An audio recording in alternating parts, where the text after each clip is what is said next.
Auschwitz-Birkenau camp, the largest and most notorious Nazi concentration and extermination camp. A place where over 1.1 million people were murdered, most of them innocent civilians. It was here that the Nazi regime carried out one of the most horrific mass killings in human history.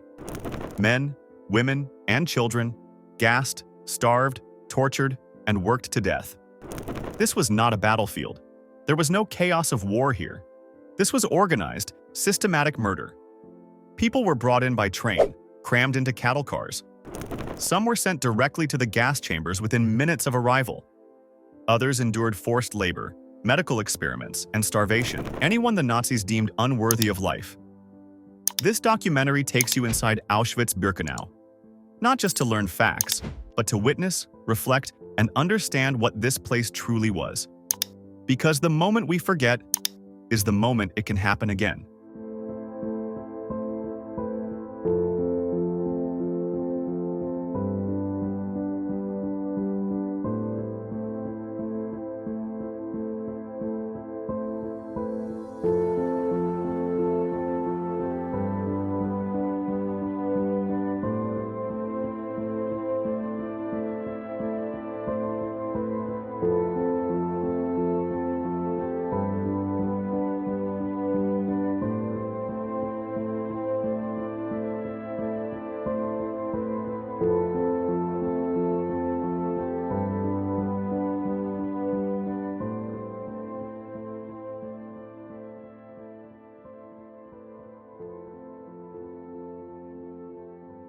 Auschwitz-Birkenau camp is one of the greatest mass murders in history. If you grew up sometime in the last 40 years, you've probably studied the Second World War at school. You've probably watched Schindler's List, or you've read The Boy in the Striped Pajamas. Like me, you probably feel like you know about the Holocaust, you know about Auschwitz. But arriving in this place where it all happened, walking through those gates, made me realize I didn't know anything. And that knowing the facts doesn't mean you know the story. Even the facts take on a different aspect when you're standing in the spot where it all took place. Auschwitz isn't somewhere you want to visit, but it's certainly somewhere that you should visit. Somewhere that is guaranteed to have an effect on you. You can walk through the camp's rows of brick huts, each of which had a different function.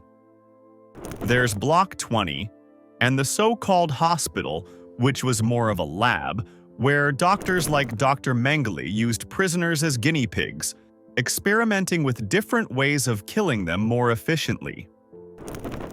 There was a man named Dr. Mengele, Doctor of Death. He selected the young able-bodies to go to the right, the young woman with children and the elderly people to the left. I went with my mother as he pointed Mengele to the left. After walking a few steps, my mother asked me where my sisters are. I said, "Ma, they went the other side. We will soon meet." We didn't know what it means. I went also with my mother to the left. She let go of my hand and she said, "Go run after them." Ma said, "Go run after them." I ran after them. Mengele was blinded. No one from the left were able to cross over to the right. He didn't see me. This is how, with Hashem and my mother, saved my life. The prison within a prison, where guards came up with new and horrific ways to torture the prisoners who dared to rebel. By starvation, sterilization, suffocation, infecting them with disease. This monster was holding the infant by its legs and swinging it and yelling to the parents, make him shut up. The parents are yelling and the daughters, our baby, don't hurt our baby. With a smirk on his face, you can see he was enjoying what he was doing. He smashes the baby's head into the doorpost, killing it instantly. It's the memories that won't leave me. I get nightmares seeing that screaming infant and that sudden silence. My God. these photos before, we see them again because they were taken exactly in this very place. This part of Birkenau is called Rampa, and the selections were taking place exactly in here. The selection. So the people were getting off the trains, the Jewish people. Only when we talk about the Jews, we think about the selections. The other people deported here, they didn't experience any selection. They were meant to be the prisoners. So when a group of the Polish people, even the children with the elderly mothers, grandmothers, they were deported here. They were not selected, they were placed into the barracks. The selections, they were appealing only to the Jewish people, even the gypsies. There were no selections. All the gypsies were meant to be murdered, no selection. They were not asked, told to work even, for some reasons we're not talking about now. Anyway, the selections were organized for the Jewish people only. So the Jews had to get off, of course, the trains, and they were told to create these two groups. Men had to stand on one side, women and children on the other side. Remember this, all these people were told a shower. It was logical, a separation. Anyway, very often they were the protest. The people didn't like to split, they didn't want to leave their husbands, their fathers, of course the fathers, their children, etc. Anyway, they were told, please stay calm, showers later, and after the showers you meet again, we promise. You see, the behavior of the Nazis is a very nice one. No one is shouting, no dogs, for example, here, yes. The people were told everything is under control and you will start shortly your new life in this central, they were saying, Eastern Europe. That was what the people were hearing and in what the people, the majority of them, believed. If anyone was showing the sign of fear, if the people were asking the questions, they were, taken aside and they were, of course, killed. That was how it was functioning. But the strong majority, we know it for sure. We have the photos, but we have the many testimonials written after the war. Yes, we know how the people behaved. So the majority of them behaved like the ones shown on these photos. Not all of them, but the majority of them. And later, this moment of the selection, the Nazi doctors of medicine, they were deciding either immediate death for 70, 80, 90%, sometimes no selection, so everybody, but basically between 70 and 80% from here had to walk straight to one of the gas chambers located closer to the woods, to the trees. The others had to go to take a real shower, and their hell on earth was starting immediately. Yes, the people had to work, and they were meant to be eliminated, to be murdered later. They were meant to be used first of all. So another tragedy. This was the place the families could have been together for the last time.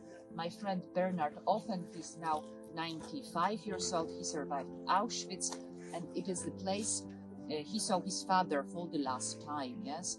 And his father was taken straight to the gas, what we know now, but Bernard didn't know, and when he went, he was chosen to stay alive because he was strong and young, and he was taken to one of the wooden blocks. Actually, his block still exists, and he was asking, where is my father? And the prisoners were saying, your father is no more, forget him. But he really believed in the Nazi words himself. This is what he tells me every time we meet. So, well, that was the truth. That is what the people were expecting. Nobody expected the craziness of the Nazis to that scale. Over there you see the Gate of Death. This is the official name of it. This construction was created for the two purposes. It was meant to let the trains with the Jewish people in and to let the empty trains out. And these trains were meant to go around Europe under Hitler's control to bring more and more Jewish people exactly into here, into this camp. Hitler wanted, his idea was to eliminate the 11 millions of the European Jews. He managed to murder 6 millions. 5 millions survived the years of Holocaust. But the most heartbreaking of all is when you come across the piles of people's belongings, the huge stacks of suitcases, cups and bowls that people brought with them when they thought they were just being sent away to work, under the false promise that someday they would be able to return home. Then there is the eerie pile of glasses, shoes, and handicap aids like wooden legs and braces that were stripped from the prisoners moments before being sent to die inside the infamous gas chambers. It hits you hard when you take a moment to look at each item in here and try to imagine how all of these things, at some point, belonged to an innocent human being. Although I did manage to get a lot of footage inside this horrendous place, there is one specific room in the whole camp where photography is strictly prohibited. This room contains real human hair from the prisoners whose heads were shaved upon entering the camp. Taking people's clothes and belongings and shaving their hair all helped the Nazis strip them of their humanity and identities. Words cannot even begin to express how heartbreaking and overwhelming it is to see these barbaric details. In the early days of the camp, new arrivals were photographed and recorded, until the numbers got too big to keep up. But walking along the hut corridors, you can still see lines of faces looking down on you. Look into their eyes. You can see a mixture of fear, horror, and defiance. Seeing their faces, reading their names, their nationalities, ages, and occupations brings humanity back to people who had been dehumanized. It helps to translate the abstract numbers into real people. You can't help imagining how you would have coped if you'd been in their place. Would hunger, cold, and disease have worn you down before the gas chamber did? Or would you be one of the few that made it through? Because amongst all the horror, there are stories of defiance and survival, of people who made it through despite the odds. Located between blocks 10 and 11, you can find the Death Wall, a place where people were executed by firing squad after interrogation and torture. At the end of the camp, you are shown inside one of the last gas chambers still standing, which were used to suffocate prisoners with gas. The prisoners were told to go and take a shower. The gas chambers looked like baths. They even had shower heads. When everybody was inside, the Nazis dumped the gas through holes in the ceiling.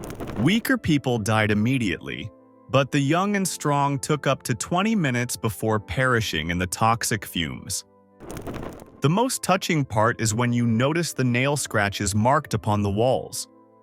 You can't help but imagine the panic, what people experienced, looking for a way out. There are not one but two death camps at Auschwitz, both a short distance from one another. The one just shown was Auschwitz I, but Auschwitz II-Birkenau reveals a whole new level of terror. Birkenau is the largest of the Auschwitz camps. Running through the middle of Birkenau's site is the railway track. This is where the trains would arrive, carrying prisoners from all across Europe. It's where the guards selected which of them would live and which of them would die. The fit were sent to work in the camp. The sick, elderly, and children were sent straight to the gas chambers. Birkenau stretches over 425 acres of bleak, barren landscape, with lines of barbed wire fences and watchtowers stretching off into the distance in every direction. It was a huge extermination camp where the Nazis industrialized death. This camp, according, of course, to the plans, to the drawing, so everything was designed to be either the concentration or the extermination camp. It was the camp which had two functions. It was either the concentration or the extermination camp. Two functions were joined. It was an exception. Most often they were either the concentration or the extermination camps. Here, these functions were joined, which means that the healthy Jewish people, they had a chance to survive as they were needed here. Yes, this concentration camp, it was a camp where the people were kept and these people were supposed to work or they were the victims of the medical experiments. Yes, but they were, for some reasons, somehow needed by the Nazis. That's why the selections. In the other extermination camps, no selections. In Belzec, we know about 2 survivors, maybe 2 people. The others, yes, straight to the gas. There was no sense to keep them alive. Here, they might have been needed, and some of them during the selections, they were chosen to stay alive, and some Jews, actually many Jews, survived the war, they died like 2 years ago, or they are still alive, the former prisoners of the camp, but only because Hitler lost the war, not because during the selections they were chosen to stay alive. It happened accidentally because of the upcoming events. Anyway, Birkenau had the 2 separate functions, of course similar, but still different. And we are now in the concentration part of Birkenau. That's why we see the dormitories, the living blocks. And we can see the wooden ones. Nowadays we see only 1 row of the wooden blocks and the bricked ones. In the wooden ones were kept men, women and children. The Polish children were kept in the brick barracks, and we'll pay a visit later to one of them, and you have a comparison between the living conditions of Auschwitz I with the ones of Auschwitz to Birkenau. Only 1 row was left. After the war, a practical decision was taken to dismantle the wooden blocks. It was too difficult and too expensive, the communist days, after a war situation, to keep them in the same shape. So they were dismantled, and now we see this field with the chimneys, but these chimneys, they have nothing to do with the crematories. They were the chimneys of the heaters. Well, the camp was insuranced, and the insurance company said in each living block a heater, and the Nazis were following the instructions. So in each barrack there was a heater, a functioning heater, not an imitation, but no fuel given almost. So one big theory. Anyway, what we see right now, the pairs of the heaters, and 1 pair means 1 wooden block. It is basically the only difference, this lack of the wooden blocks between the realities we see now and what was seen by the Soviets who entered the camp. Yes, we need to imagine these wooden blocks, and of course we don't have the people. What happened? The Nazis didn't have enough time to take everyone with them, or of course they didn't have enough time to kill all the people who were unable to walk. So the children and the weak and the disabled people, they were locked in the blocks, and the Soviets entered and they liberated them. That is the liberation. There were no fights between the Germans, the Nazis, and the Soviets. The Nazis left. Unfortunately, they took with them all the people who were able to walk, and countless of them perished during this marches of death, the death marches, and they left behind the weak people. Ironically, they survived. Not always, they were sometimes too weak to keep going, and they were killed by food they were given, but still some of them survived. So the liberation, it means the opening of the blocks where were people still alive. And also the Soviets were trying to save the proofs you saw before, yes, the proofs against the Nazis' crimes. Of course, they wanted to hide their own crimes, but as I promised, we'll not go deeper into this part of the tragedy. Here, they wanted to save the proofs to use them against the Nazis, which was, of course, a good thing to be done. Building 4 gas chambers to dispose of as many Jews as they could, as efficiently as possible.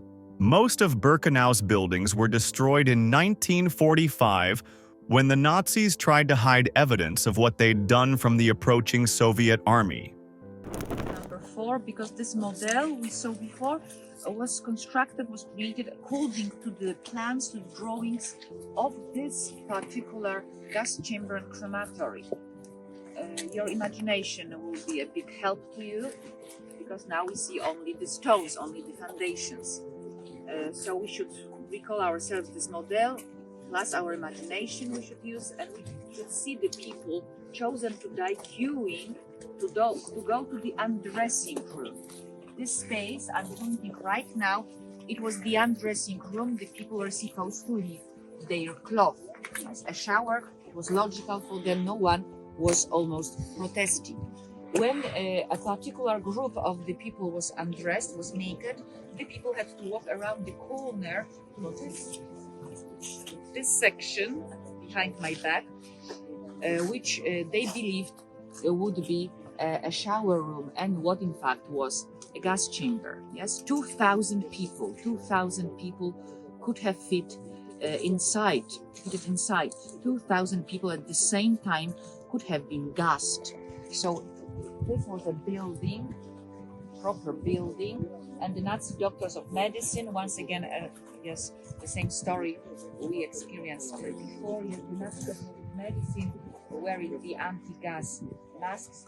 From the rooftop through the holes, they were throwing the opened cans with Zyklon B, Cyclone B, this gas, one can after another. Later the holes were closed and the people were waiting for 20 minutes. After the experiments, it was found out that 20 minutes was enough to murder everyone. So after this 20 minutes, no more cries, no more shouts, silence. Because the prisoners were working in Sonderkommandos, they were promised life, they were promised many things by the Nazis as they were performing the worst job.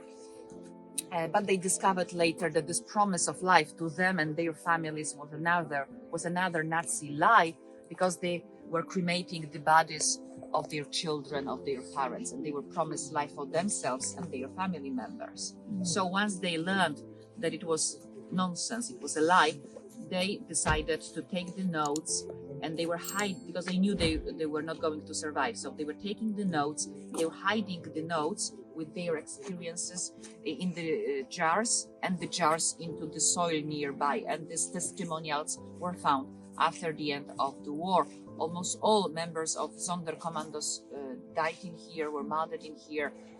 As far as we know, 2 of them survived. They are the memoirs of one of them you can find in a bookstore. Anyway, we know exactly how much the people suffered. I mean, we know how they felt, what they were shouting, for how long. Yes, everything is written down, and it's all the truth because it was written by the eyewitnesses. After these 20 minutes, no more, as I said, shouts, no more cries, one big, loud silence.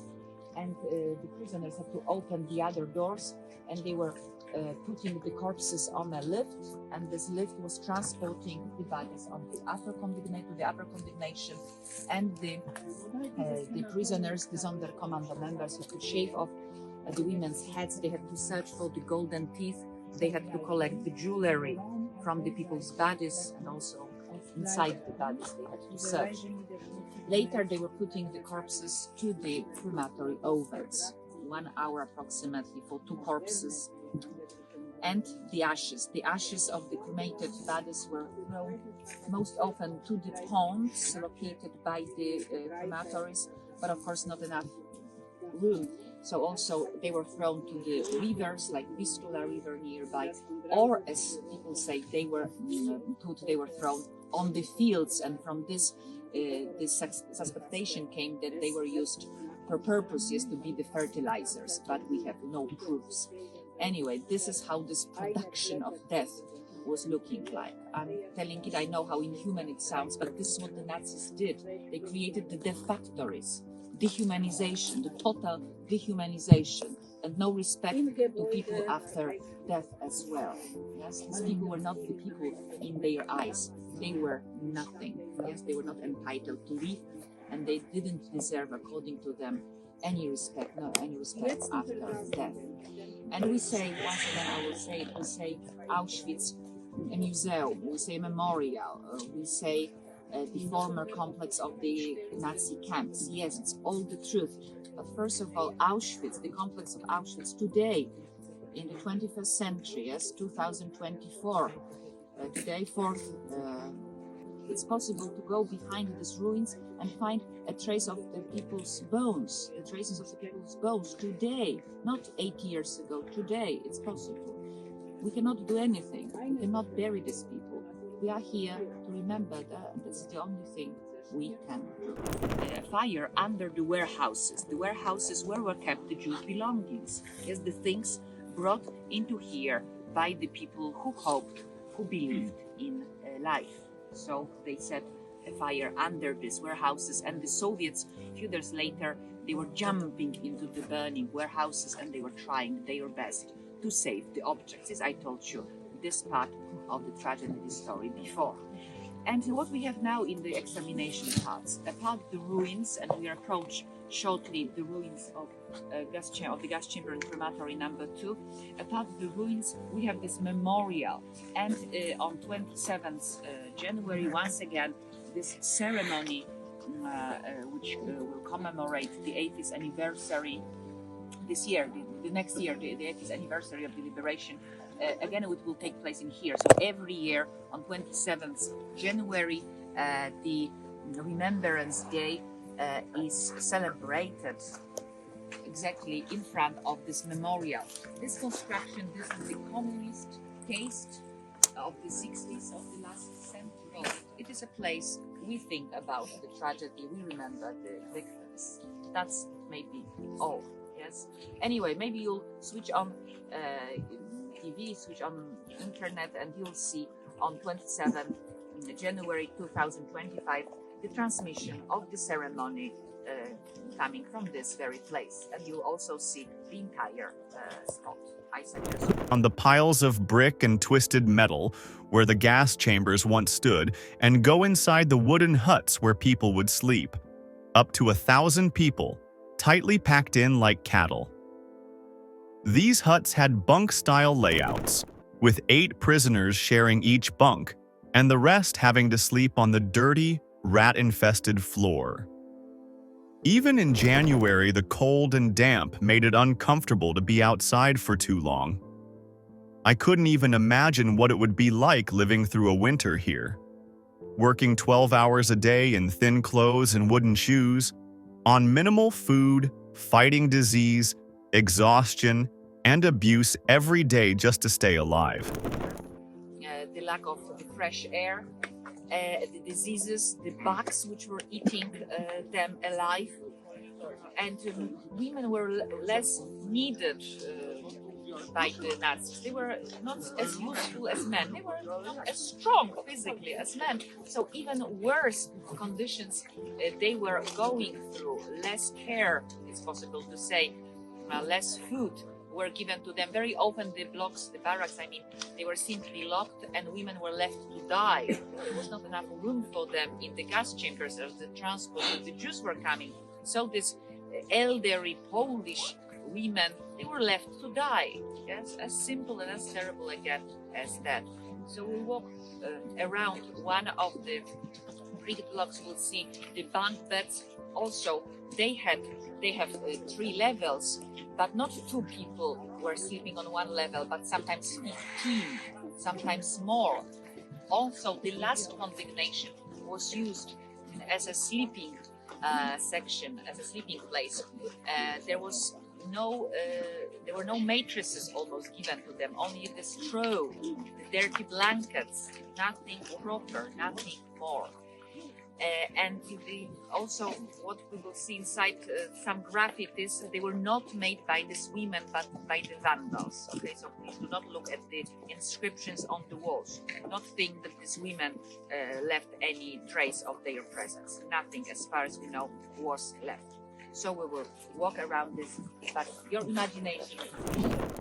Visiting Birkenau isn't like the museum style of Auschwitz I. You're mostly left on your own, with your thoughts, left to soak it all up and try to make sense of what took place here. A lot of people worry that they'd get too upset visiting the camps, but I found that I came through it all almost feeling numb, mentally exhausted, like it was too much to take in, too much for me to possibly comprehend. As I walk away from Auschwitz-Birkenau, I leave with a heavy heart. This place is not just a historical site. It's a silent witness to unimaginable human suffering, cruelty, and loss.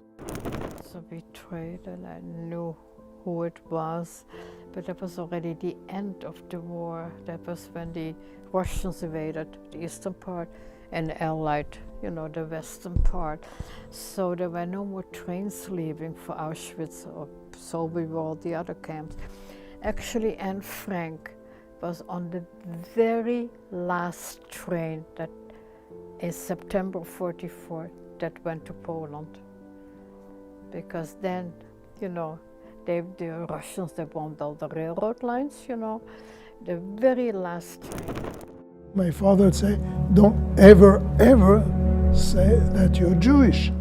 My parents were very concerned that we might end up being arrested and deported, and decided to send us to a farm not far from Paris.